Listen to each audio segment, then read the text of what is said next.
The real reason behind the hit of Kevin 50 Cent Martin is because in 1986, when I was incarcerated, I used to talk to him daily. 50 Cent was not afraid of anybody. That's what made him so dangerous. 50 Cent wasn't trying to fight. He wasn't fighting, he was cutting. There's a lot of people walking around now with scars on them because of 50. This is the 50 Cent you all know. The man who showed no fear. The man who just did whatever he wanted to do. When I heard it, and then what he said was so whack that I didn't even know if it was meant it or he was like, you know what I mean, some side. So anyway, she asked him where it came from, and he said from the BT. Rick Ross at all. Told me he gave me a pass. Well, don't give me no pass, man. I don't deserve pass. I'm a up nigga. You should do something to me. You understand what I'm saying? But before 50 Cent, there was another 50 Cent. And for that 50 Cent, it was more than just a stage name. And he might even have a crazier story than Curtis Jackson. Yeah, I remember this dude. Yeah, he definitely got a crazier story. For this 50 Cent, he got rich and definitely died trying. Actually grew up here in Ingersoll Houses, which is right next to the Walt Whitman houses on Myrtle Avenue. Collectively, to New Yorkers, they are known as the notorious Fort Greene Project. Back in the early 70s and 80s, when you heard the name 50 Cent, only a couple of things came to mind. Drugs, guns, money, and of course, violence. And 50 Cent was just not any other drug dealer or armed robber. He was the king of the streets. He had his name dancing on the lips of everyone who knew and heard of his work. I saw him, came skating over, he took his skates off. And he jumped across, he got the razors and jumped across the table and just jumped on this guy and started cutting him in his face. And actually, if you ask me, Demencio whooped his ass because he was punching him. And 50 Cent wasn't trying to fight. He wasn't fighting, he was cutting him. To this 50 Cent, it didn't matter. He would rob you of $500 or 50 cents. He would rob you of everything you had. And if you were lucky, he might let you go alive. But one thing was for certain, you'll never be the same after that. I mean, he would go from one liquor store to another, just robbing. He would have $1,000 in his pocket and he would still stick up another store, you know? He was just like that. He didn't care.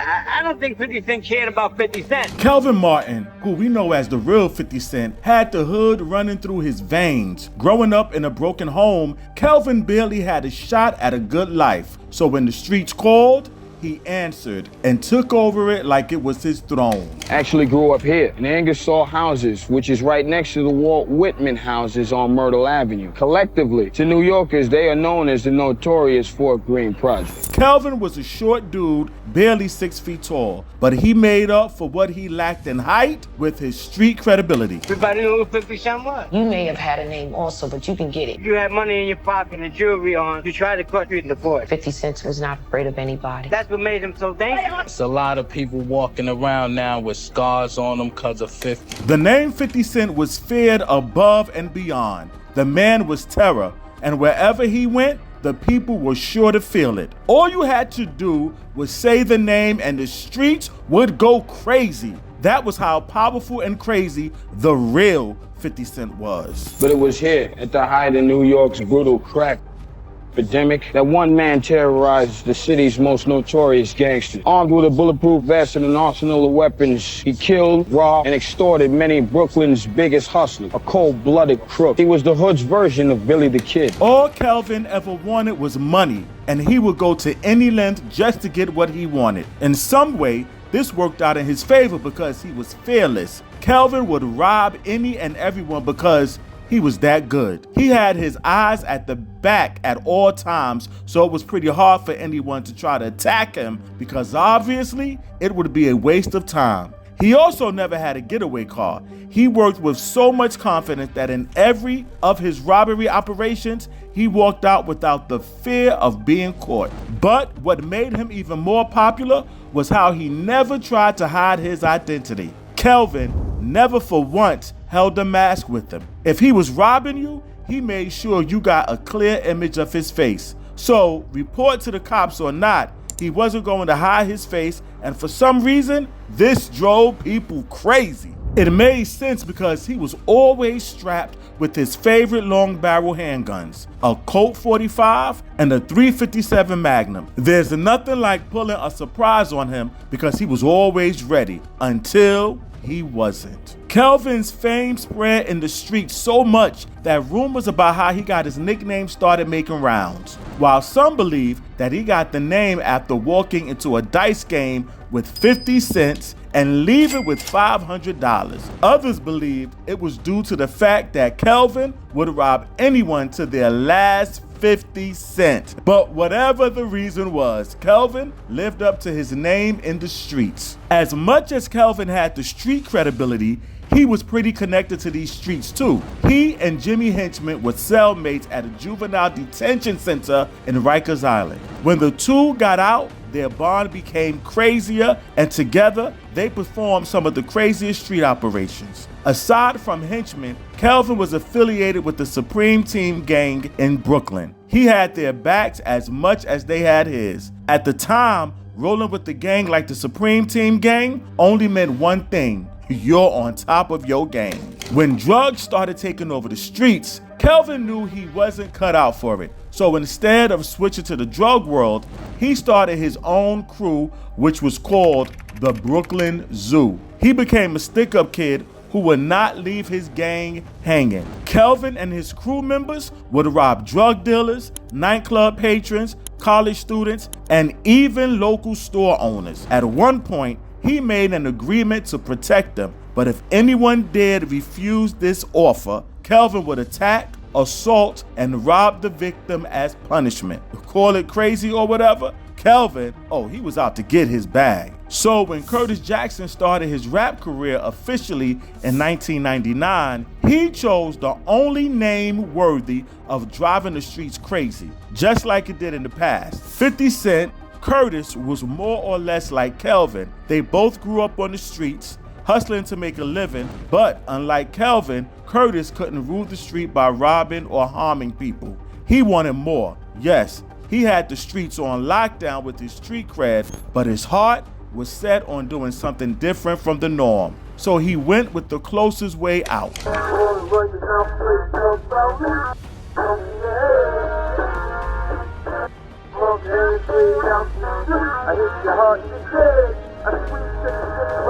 Hip-hop was the only way he could be seen for what he was or what he wanted to be. And he sure made a name for himself in the rap industry. His first solo project, How to Rob, was more or less a lyrical example of the life Kelvin lived, robbing hip-hop stars. At first, it did seem like Curtis would have a tough time living up to 50 Cent's name. I mean, the real 50 Cent was pretty famous for doing really crazy stuff. So when he picked up that name, he was expected to live up to the expectations. As time passed, Curtis showed that not only could he rule the charts with his music, but he still had the street cred and no one could mess with him.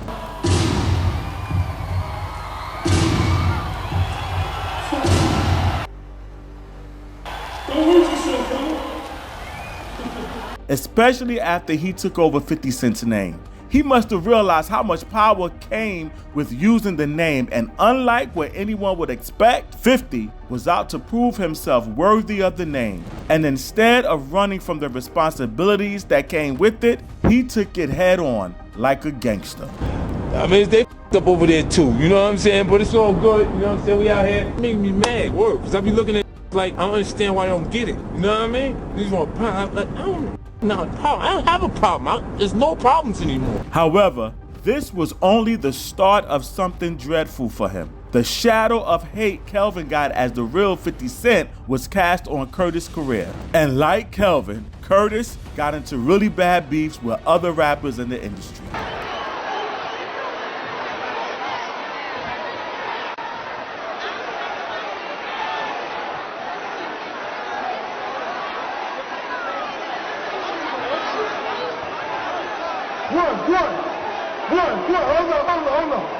One. Go show. Look out. Turn the music on.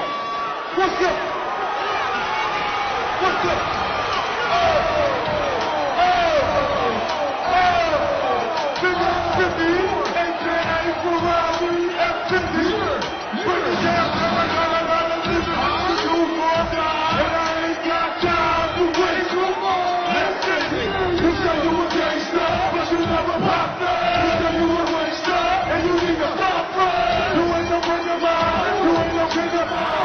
Some of his beef were not only with rappers, but also with serious drug dealers, and that almost cost him his life.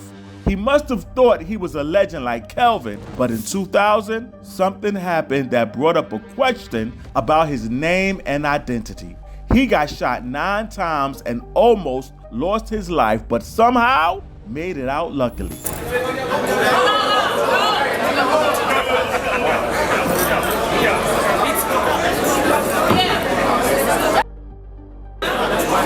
But wait, that wasn't enough. People wanted to see how long Curtis could ride on the wave of the name, and slowly, this set of people started moving against him and his music.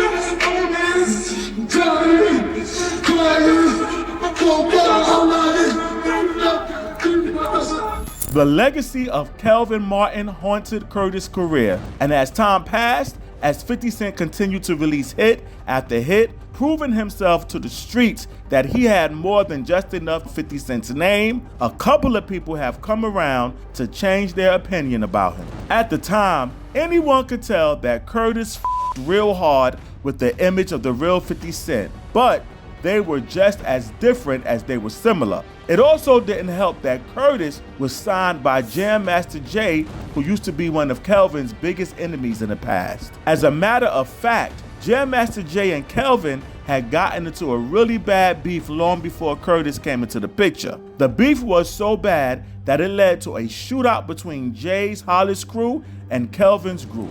Ironically, fate did his big one on both Kelvin and Curtis because as much as Kelvin hated Jay, Curtis worshipped him. The same person who had a serious beef with the original 50 Cent taught 50 Cent the rapper how to write hooks and structure songs. Talk about the biggest irony of all.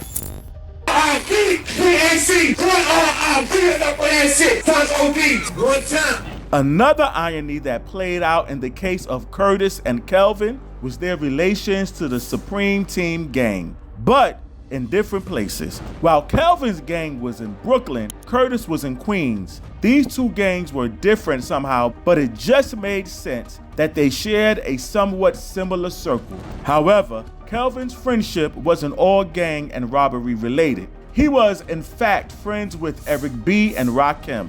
One ironic thing about the friendship is how the entire album is based on how Rakim escaped living the same life as Kelvin by becoming a rapper. But somehow, the trio remained good friends till the end. Kelvin had his hood under control. They worshipped him. He was also notorious for robbing and extorting celebrities, especially hip-hop artists. And he did this with so much ease because he was the king of the hood. One wrong move against him could cost you your life because Kelvin was the kind of dude to shoot first and ask questions after.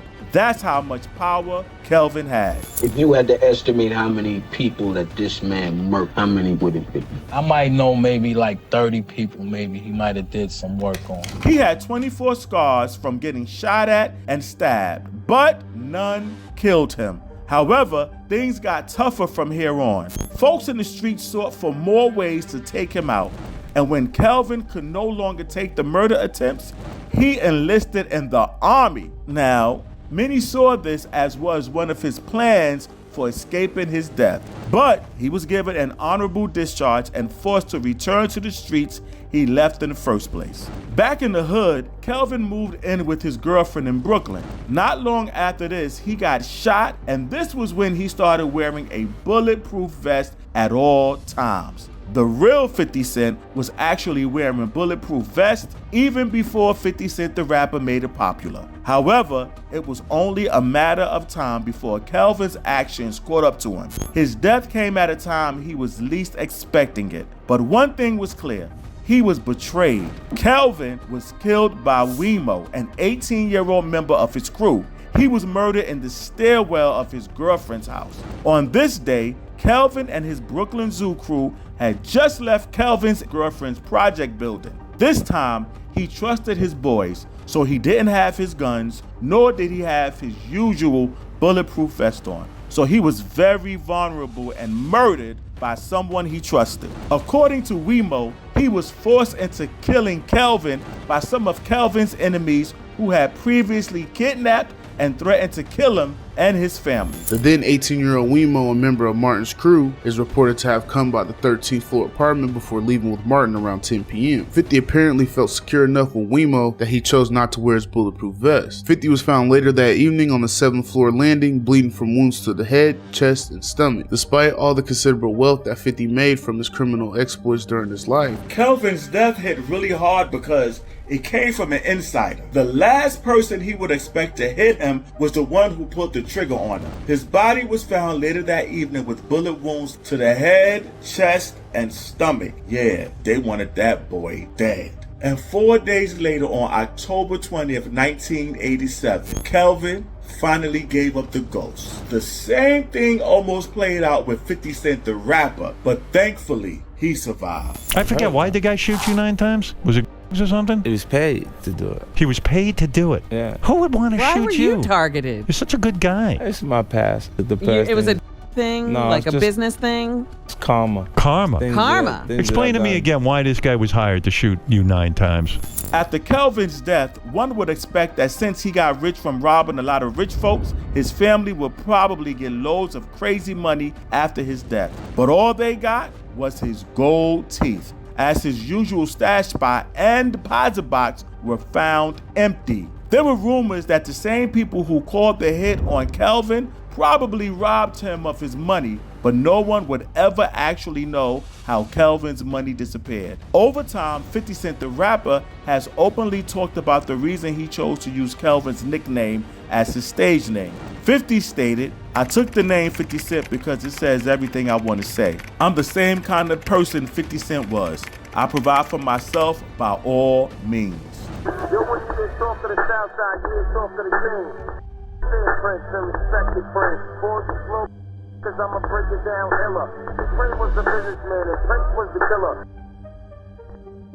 A couple of years later, Curtis financed a tombstone for Kelvin because that was one way to appreciate his legacy and all he stood for. Kelvin and Curtis may not have had any sort of personal or biological relationship, but they had so much more in common. Rebellion, survival, and street credibility. They shared a name and a life. Now, the question on most people's minds is, if Kelvin had not died when he did, would Curtis still existed as 50 Cent?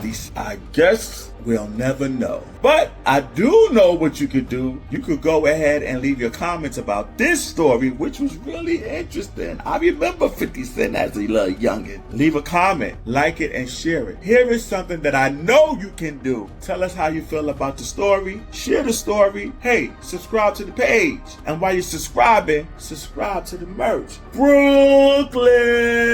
See you next time. Peace and blessings.